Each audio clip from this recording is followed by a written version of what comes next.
नमस्कार, आपण पाहत आहात पुणे लाईव्ह न्यूज. पाहुयात दिवसभरातील ठळक घडामोडी. सराईत मोटरसायकल चोर अटकेत, चोरीच्या 7 मोटरसायकल जप्त.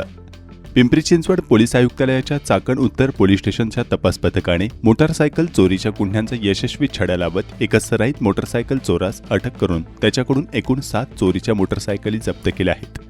चाकण उत्तर पोलीस स्टेशन हद्दीत वारंवार मोटरसायकल चोरीच्या घटना घडत असल्यानं वरिष्ठ अधिकाऱ्यांच्या मार्गदर्शनाखाली तपास पथक यांनी तपासादरम्यान मिळालेल्या गोपनीय माहितीच्या आधारे आणि सीसीटीव्हीच्या आधारे आरोपी अशोक मधुकर सोनवणे, राहणार राळेगण थेरपाळ, तालुका पारनेर, जिल्हा अहिल्यानगर यास ताब्यात घेतले. चौकशीत आरोपीने चाकण उत्तर, चाकण दक्षिण, यवत, उरुळी कांचन आदी पोलीस स्टेशनच्या हद्दीतील मोटरसायकल चोरीचे गुन्हे केल्याची कबुली दिली. त्याच्याकडून 7 गुन्ह्यांचा उलगडा करण्यात आला असून चोरीच्या 7 मोटरसायकल जप्त करण्यात आल्या आहेत. सदर कारवाई वरिष्ठ पोलीस निरीक्षक जितेंद्र कदम यांच्या मार्गदर्शनाखाली चाकण उत्तर पोलीस स्टेशनच्या तपास पथकाचे पोलीस उपनिरीक्षक चंद्रशेखर मोरखंडे व पोलीस हवालदार भैरोबा यादव, प्रीतम ढमडेरे, योगेश कोळेकर, महेश कोळी, शिवा लोखंडे, अक्षय सांडभोर आदींच्या पथकाने केली. खेड तालुक्यात सध्या मुसळधार पावसाने जनजीवन विस्कळीत झाले. मागील काही दिवसात पावसाने उसंत घेतलेली नाही. खेड तालुक्यातील 3 धरणे भरली आहेत. धरणातून सतत विसर्गात बदल होत आहे. मंगळवारी 28 जुलै रोजी देखील सकाळपासून सुरू झालेल्या हलक्या सरीनंतर पावसाचा जोर वाढल्याने चाकण, राजगुरुनगर शहरातील अनेक सखल भाग जलमय झाले आहेत. काही ठिकाणी मोठ्या प्रमाणावर पाणी साचल्यामुळे वाहने चालवणे देखील जिकिरीचे होत आहे. पुणे नाशिक राष्ट्रीय महामार्गावर मंगळवारी 28 जुलै 2026 रोजी पुन्हा एकदा प्रचंड वाहतूक कोंडी झाल्याची स्थिती निर्माण झाली होती. कित्येक वेळ या कोंडीत वाहने अडकून पडली होती. भारत फोर्ज कुरुळी ते चाकण आळंदी फाटा दरम्यान वाहनांच्या लांबपर्यंत रांगा लागल्या होत्या. पुणे लाईव्हचे राजगुरुनगरमधील दर्शक शंभू बोराडे यांनी या कोंडीचा व्हिडिओ पाठवलाय.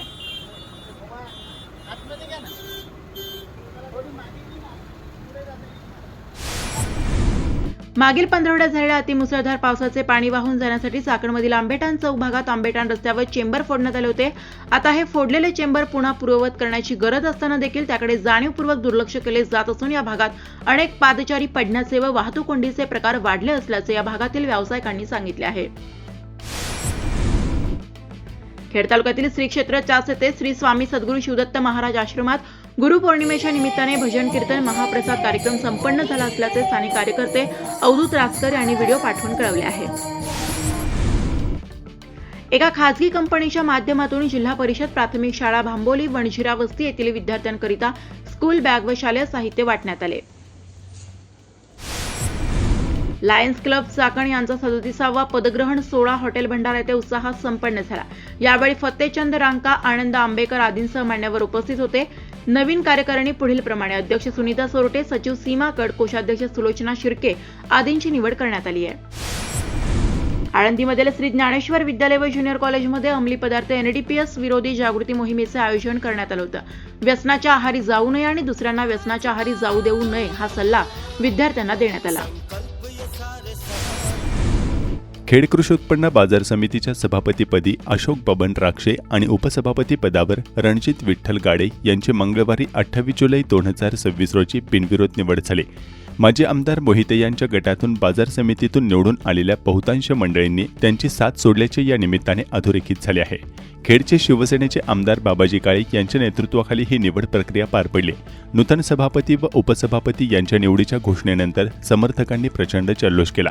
आज निवड झालेले नवनिर्वाचित सभापती अशोक राक्षे आणि उपसभापती रणजित गाडे हे माजी आमदार दिलीप मोहिते पाटील यांच्या पॅनलमधून निवडून आले होते. त्यावेळी सन 2023च्या निवडणुकीत एकूण 18 पैकी मोहिते पाटील यांचे 11 संचालक निवडून येऊन बहुमत सिद्ध झाले होते.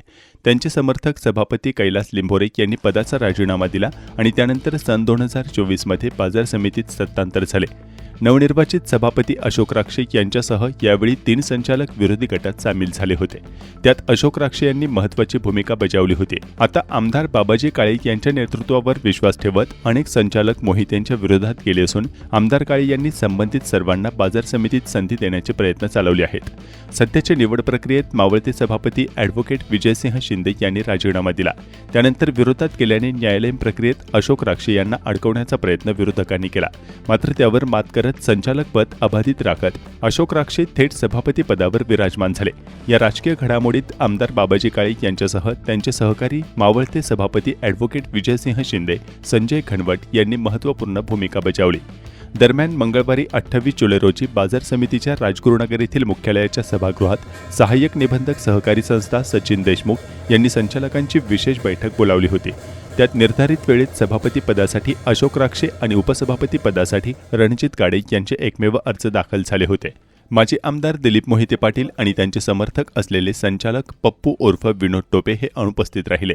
बाजार समितीचे विद्यमान संचालक असलेले मावळते सभापती ॲडव्होकेट विजयसिंह शिंदे, मावळत्या उपसभापती क्रांती सोमवंशी, संचालक माणिक गोरे, सुधीर भुमाळे, सागर मोर्हे, जयसिंग भोगाडे, सोमनाथ मुंगसे, महेंद्र गोरे, कमल कड, कैलास लिंभोरे, अनुराग जैद, सयाजी मोहिते, हनुमंत कड, विठ्ठल बनघरे हे सभागृहात उपस्थित होते. आमदार बाबाजी काळे यांच्यासह शरद पवार राष्ट्रवादीचे तालुका अध्यक्ष हिरामण सातकर, शिवसेना पक्षाचे जिल्हाप्रमुख रामदास आबा धनवटे, पंचायत समिती सभापती विद्या मोहिते, उपसभापती मंगेश सावंत, खरेदी विक्री संघाचे अध्यक्ष नरेंद्र थिगळे, संजय खनवट, जिल्हा परिषद सदस्य गणेश आरगडे, तनुजा खनवट, विनया मुंगसे, दीप्ती भोगाडे, पंचायत समितीचे सर्व सदस्य, संत तुकाराम सहकारी साखर कारखान्याच्या संचालिका ज्योती आरगडे, केशव आरगडे, निमगावचे माजी सरपंच अमर शिंदे, राजगुरुनगर सहकारी बँकेचे माजी अध्यक्ष किरण आहेर, बँकेचे संचालक विजय डोळस, मृण्मय काळे आदींनी सभापती आणि उपसभापती यांचे अभिनंदन केले.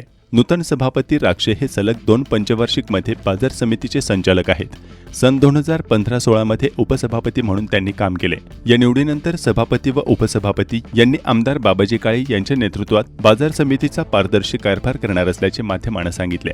आमदार बाबाजी काळे यावेळी म्हणाले की खेड तालुक्याच्या सर्वांगीण विकासासाठी पक्षीय राजकारण बाजूला ठेवून सर्वांना सोबत घेऊन तालुक्यात विकासात्मक काम केले जाणार आहे. पुणे जिल्हा मध्यवर्ती बँक आणि जिल्हा दूध संघाच्या निवडणुकीत सर्वानुमते एकविचाराने उमेदवार निवडून आणू असा विश्वास देखील आमदार काळे यांनी यावेळी व्यक्त केला. सभेपुढे सभापती पदासाठी श्री विजयसिंह बाबासाहेब शिंदे यांनी अशोक बाबून राक्षे यांचं नाव सुचवलं होतं व त्यास सोमनाथ विठ्ठल मुंगसे यांनी अनुमोदन दिलं होतं. आणि उपसभापती पदाच्या निवडीसाठी क्रांती संदीप सोमवंशी यांनी रणजित विठ्ठल गाडे यांचं नाव सुचवलं होतं व त्यास अनुराग संजय जैद यांनी अनुमोदन दिलं होतं. सभेपुढे विहित मुदतीत नामनिर्देशनपत्र वाटप व स्वीकृतीच्या काळात सभेपुढे सभापती पदासाठी अशोक बाबून राक्षे यांचा एकमेव अर्ज प्राप्त झालेला होता व उपसभापती पदासाठी रणजित विठ्ठल गाडे यांचा एकमेव अर्ज प्राप्त झालेला होता. त्यामुळे छाननीअंती संस्थेच्या सभापती पदासाठी श्री अशोक बाबून राक्षे यांना अविरोध घोषित करण्यात आलेला आहे व उपसभापती पदासाठी रणजित विठ्ठल गाडे यांना अविरोध घोषित करण्यात आलेले होते. आणि त्यानंतर सभेचं कामकाज संपल्यानंतर या दोघांना घोषित करून सभेचं कामकाज संपलं.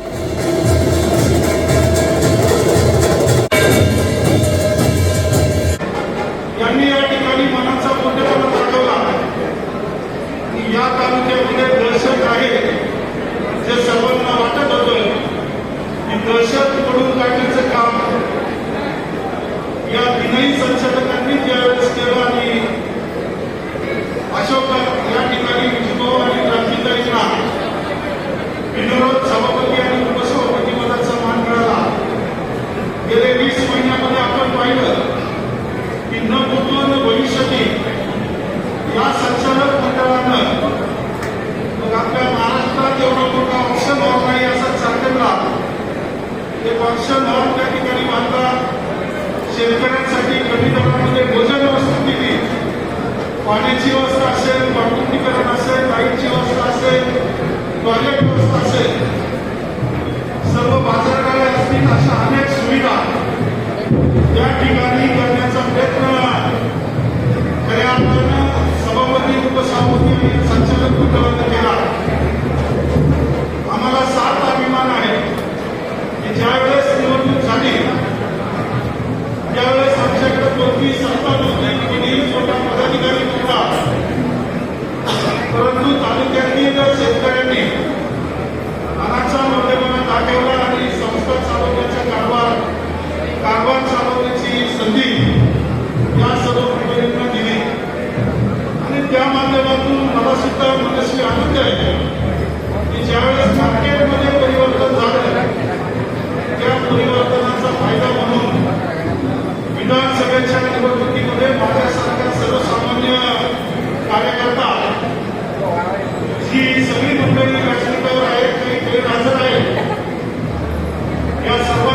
जीवावर आणि तालुक्याच्या जनतेच्या जीवावर या खेड आळंदी विधानसभा मतदारसंघाचा लोकप्रतिनिधी म्हणून आमदार म्हणून महाराष्ट्राच्या विधानसभेमध्ये जाण्याचा योग मला आला.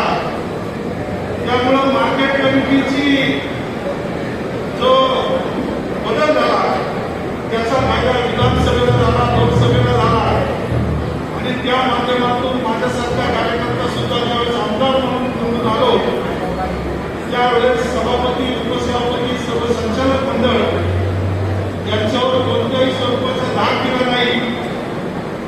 आपण जे काम करत आहात ते अत्यंत चांगल्या पद्धतीने करत आहात. तुमच्या कामाला माझ्या शुभेच्छा आहेत. शासन कारभारी सहकारामध्ये आपल्याला ज्या ज्या ठिकाणी अडचण येईल त्या त्या ठिकाणी तुमच्याबरोबर तुमचा अंतराळ म्हणून कायमस्वरूपी उभा राहील आणि ते कर्तव्य पार पाडण्याची भूमिका आजपर्यंत मी पार पाडली. त्या मधल्या दरम्यानच्या कालावधीमध्ये विजयभाऊंनी सांगितलं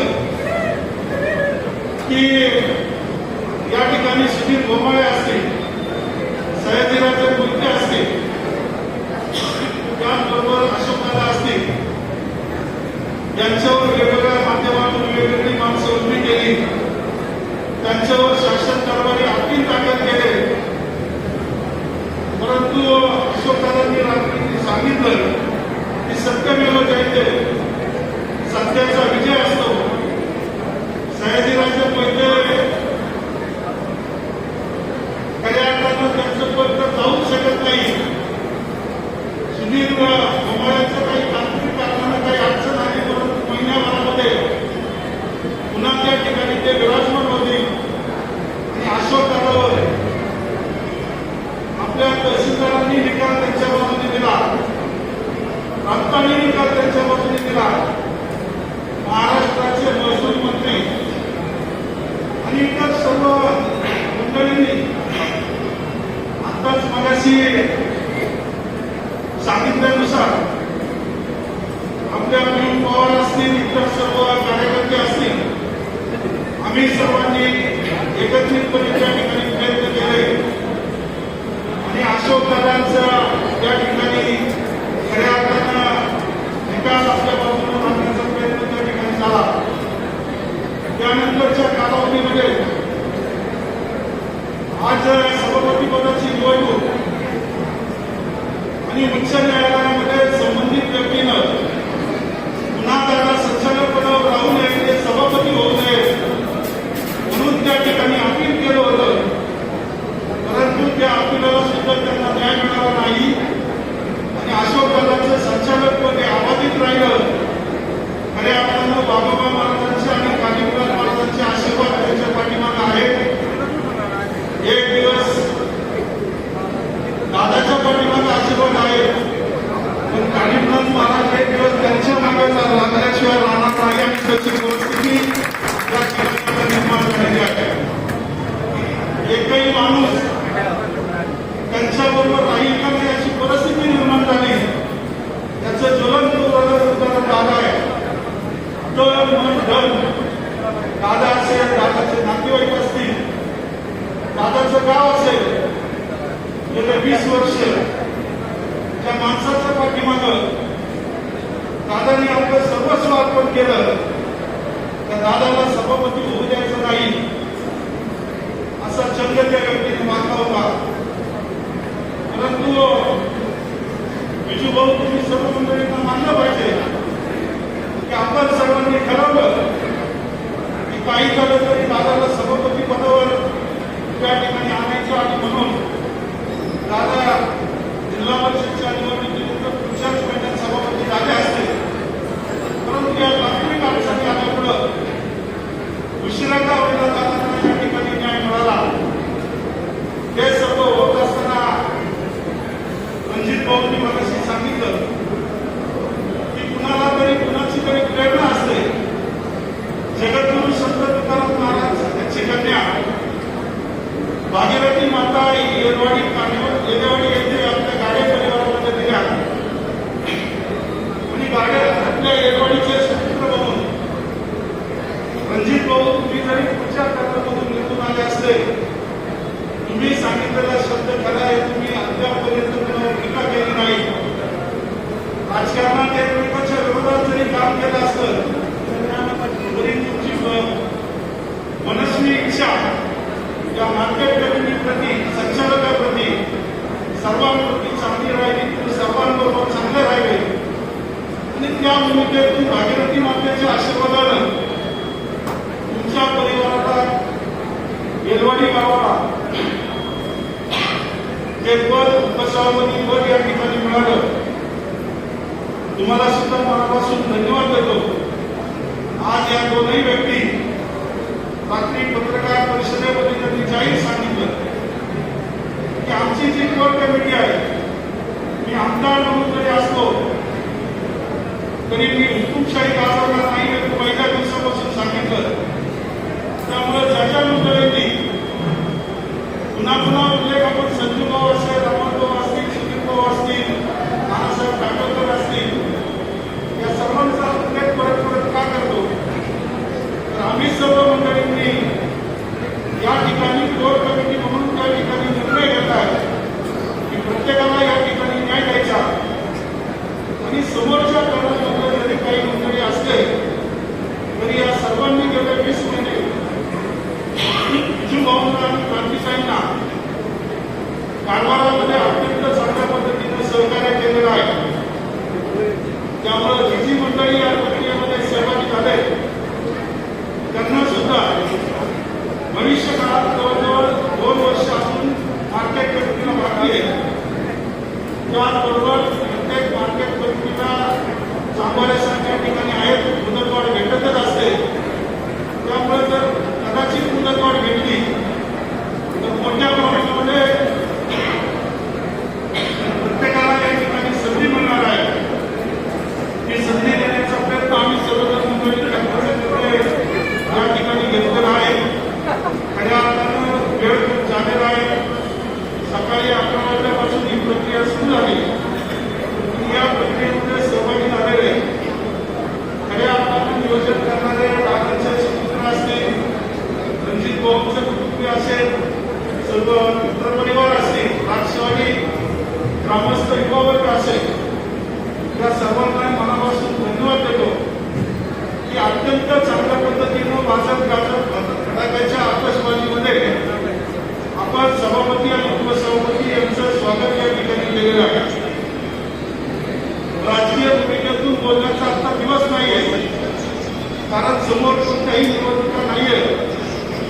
परंतु भविष्य काळात दादा, रणजित भाऊ, व्यासपीठावरील सर्व मंडळी, आपणही सर्व मंडळी या ठिकाणी आहात. येत्या 5-6 महिन्यामध्ये पुणे जिल्हा मध्यवर्ती सहकाराची बँकेची निवडणूक होणार आहे. जी पुणे जिल्हा दूध उत्पादक संघाची निवडणूक होणार आहे. ज्या पद्धतीनं विजूभाऊ आपण सगळ्यांनी एकजुटीनं आतापर्यंत काम केलं, या दोन्ही संस्था मध्ये संचालक आपल्या विचाराचे होईपर्यंत आता आपण थांबायचं नाही, एवढा निर्णय आतापर्यंत आहे. आणि त्यामुळं समोरच्यांच्या हातात आता काहीच राहिलं नाहीये. त्यामुळे त्यांच्यावर टीका करण्यासाठी सुद्धा आज कोणत्याही स्वरूपाची गरज नाहीये.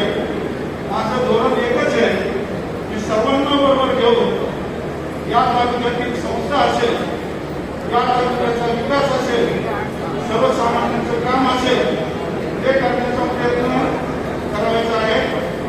सध्या अतिवृष्टी झाली, अनेक शेतकऱ्यांच्या नुकसानी झाल्या, रस्ते खराब झाले, त्याचबरोबर अनेक ठिकाणी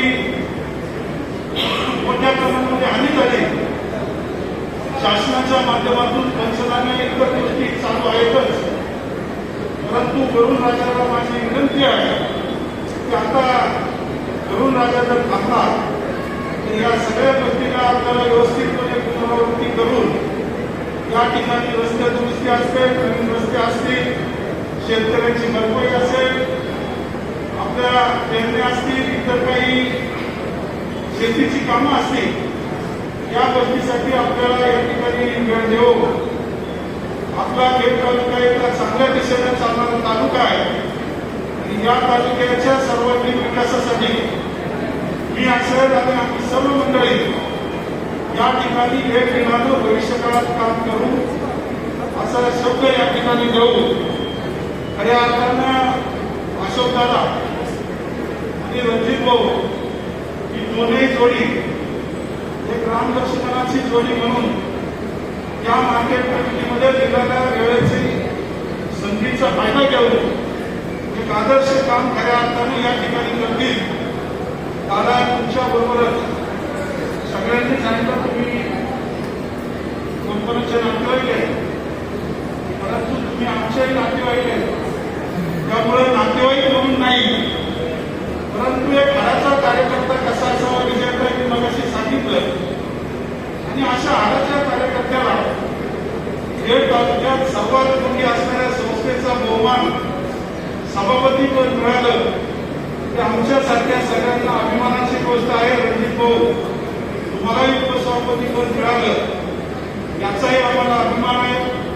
त्याबद्दल आपल्याला मनापासून धन्यवाद देत असताना या ठिकाणी मार्केट कमिटीच्या निवडणुकीच्या वेळेस रामदासबाबा धनुके आहेत, पाठीमागे आमचे विष्णू गोळस आहेत, त्याचबरोबर हिमांना सातकर असतील, इतरही आपल्या पक्षाचे सर्व कार्यकर्ते मंडळी त्यावेळेस पासून त्यांनी सुद्धा मोलाचं योगदान त्या ठिकाणी आम्हाला दिलं.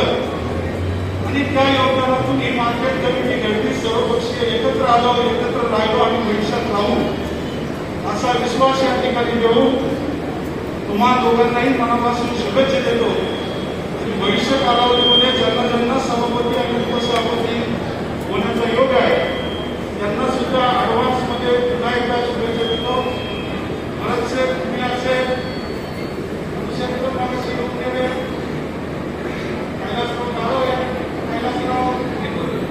बरेच सुद्धा या ठिकाणी होते. त्यामुळे जवळजवळ सगळ्यांनी तुम्ही या ठिकाणी सभापती आणि उपसभापतीला शुभेच्छा देण्याचं काम या ठिकाणी केलेलं आहे. सर्वांना मनापासून धन्यवाद देतो. पुन्हा एकदा मावळते सभापती शिंदे, मावळते उपसभापती आपल्या क्रांतिकारी समोरचे आणि सर्व संचालक मंडळ एकमताने त्या ठिकाणी केलं. 5 मिनिटांपूर्वीच या दोघांची बिनविरोध निवड त्या ठिकाणी झाली.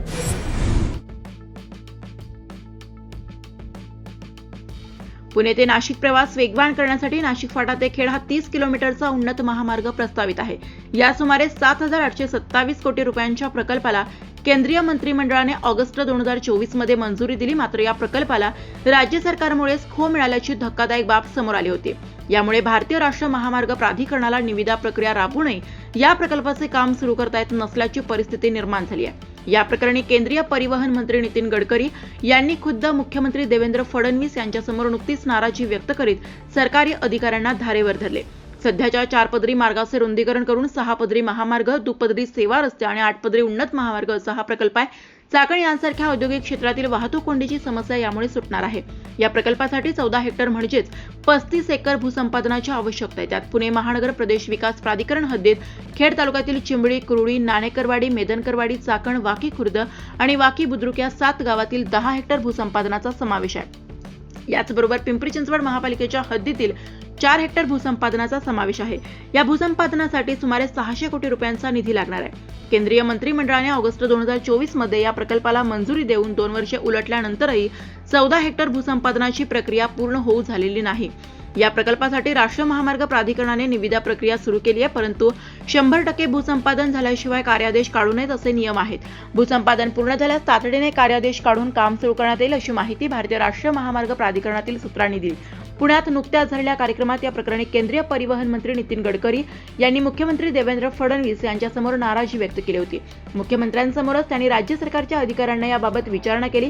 भूसंपादन होत नसेल तर प्रकल्पच रद्द करू असा इशाराही त्यांनी दिला होता. यावर मुख्यमंत्र्यांनी भूसंपादन प्रक्रिया तातडीने पूर्ण करण्याचे निर्देश अधिकाऱ्यांना दिले होते. त्यानंतर वेगाने चक्रे फिरले आणि राज्य सरकारने तातडीने भूसंपादनासाठी 175 कोटी रुपयांची तरतूद केली.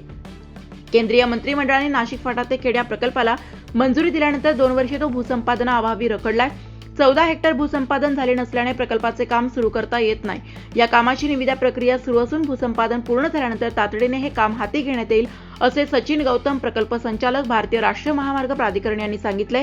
नाशिक फाटा ते खेड प्रकल्पासाठी पुणे महानगर प्रदेश विकास प्राधिकरणाच्या हद्दीत 10 हेक्टरचे भूसंपादन अंतिम टप्प्यात आहे. जिल्हाधिकारी कार्यालयाकडून शेतकऱ्यांना अंतिम निवाडे मिळणे प्रलंबित आहे.